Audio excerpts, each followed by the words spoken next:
সপ্তম শ্রেণীর বন্ধুরা, আসসালামু আলাইকুম। তোমাদের গণিত বইয়ের প্রথম অধ্যায়ের এটা সপ্তম পর্ব। তোমাদের গণিত বইয়ের থেকে দেখো, আজকে সূচকের ভাগ এখান থেকে শুরু হবে। ছক থাকবে 3.1 থেকে। তো সূচকের ভাগ এখানে কি বলছে, এর আগে আমরা গুণ করছি, সূচকের গুণ করছি। আজকে থেকে আমরা সূচকের ভাগ শিখবো। ভাগ শেখার জন্য কি বলছে যে দেখো, দুটো দলে ভাগ হয়ে এই গল্পের কাজটি চিন্তা করব। একটা দলের নাম ক আর একটা দলের নাম খ।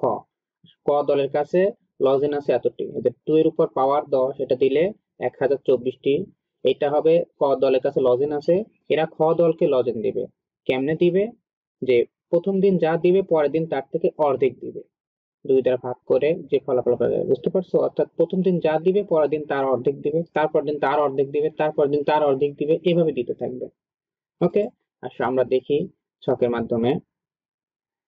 মনে করো প্রথম দিন দিয়েছে 2 এর উপর পাওয়ার 5, অর্থাৎ 2 গুণন 2 গুণন 2 গুণন 2, দেখো 5 বার লিখছি।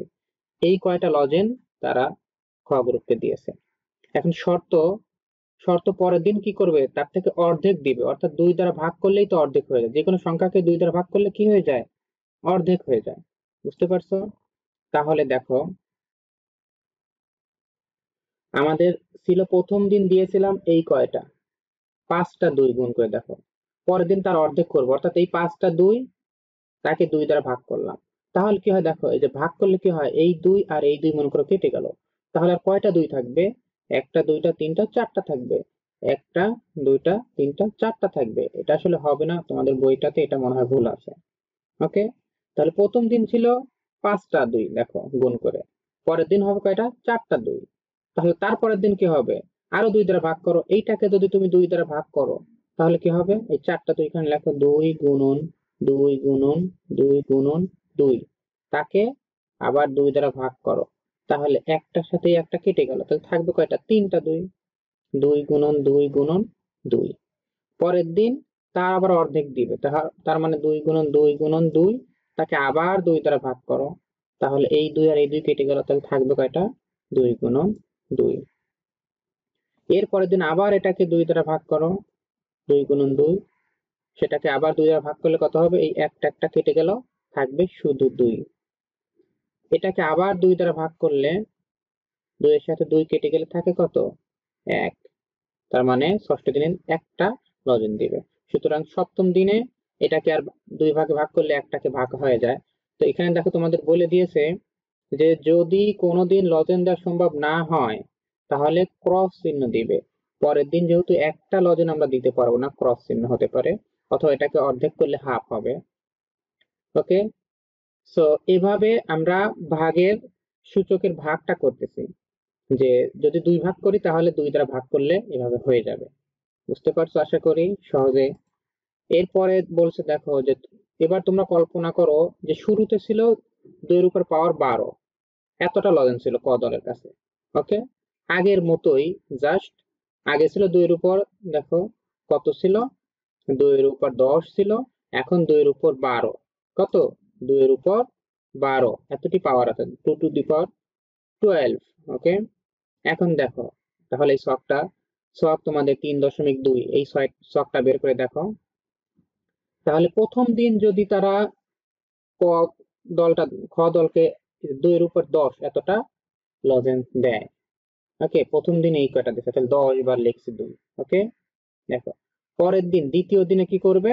তার অর্ধেক, অর্থাৎ 10টা আগে 2 লেখো, তাকে 2 দ্বারা ভাগ করো। তাহলে একটা কেটে যাবে, তাহলে আর থাকবে কয়টা বলো? 9টা থাকবে।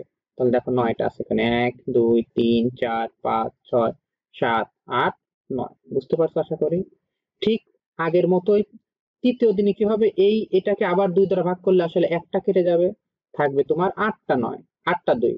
ওকে, 2 গুণন 2 গুণন 2, 3টা 4টা 5টা 6টা 7টা 8টা। তৃতীয় দিনে এই কয়টা থাকবে। চতুর্থ দিনে এসে কি করবে? আর একটা কেটে যাবে, কেটে গিয়ে 7টা থাকবে। 2 গুণন 2 গুণন 2, 3 4টা 5টা 6টা 7টা। পরের দিন এসে আবার 2 দ্বারা যখন ভাগ করব তাহলে একটা 2 কমে যাবে, তাহলে 6টা থাকবে। ছয়টা লেখো, একটা, দুইটা, তিনটা, চারটা, পাঁচটা, ছয়টা। এর পরের দিন আরো একটা কমে যাবে, তাহলে কয়টা থাকবে? পাঁচটা। দুই গুণন দুই গুণন দুই গুণন দুই গুণন দুই, পাঁচটা। তারপর দিন আরো একটা দুই কমে যাবে, যেহেতু দুই দ্বারা আমরা ভাগ করতে থাকবো সারাক্ষণ। দুই গুণন দুই গুণন দুই। এরপরে আরো একটা দুই কমে যাবে অষ্টম দিনে গিয়ে। অষ্টম দিনে গিয়ে আমরা এই কয়টা লজেন্স দিব। বুঝতে পারছো আশা করি। সো ভাগ আমরা শুরু করছি, এর আগে আমরা কয়েকটা ক্লাসে শুধুমাত্র গুণ করেছি, সূচকের গুণ। আজকে সূচকের ভাগ শুরু হয়েছে। তো তোমরা এই ভিডিওটা যে কয়টা শেখানো হলো, এই ছক দুইটা দুই তিনবার নিজেরা করার চেষ্টা করো। করলে পরে তোমাদের মাথায় যখন এটা ভালোভাবে বুঝতে পারবা, তখন পরবর্তীতে ক্লাসে দেখলে পরবর্তী ক্লাসটা তোমাদের জন্য আরো সহজ হবে। সকলকে ধন্যবাদ, এবং পরবর্তী ক্লাস দেখার জন্য ভিডিওটা অবশ্যই সাবস্ক্রাইব করে রাখবে।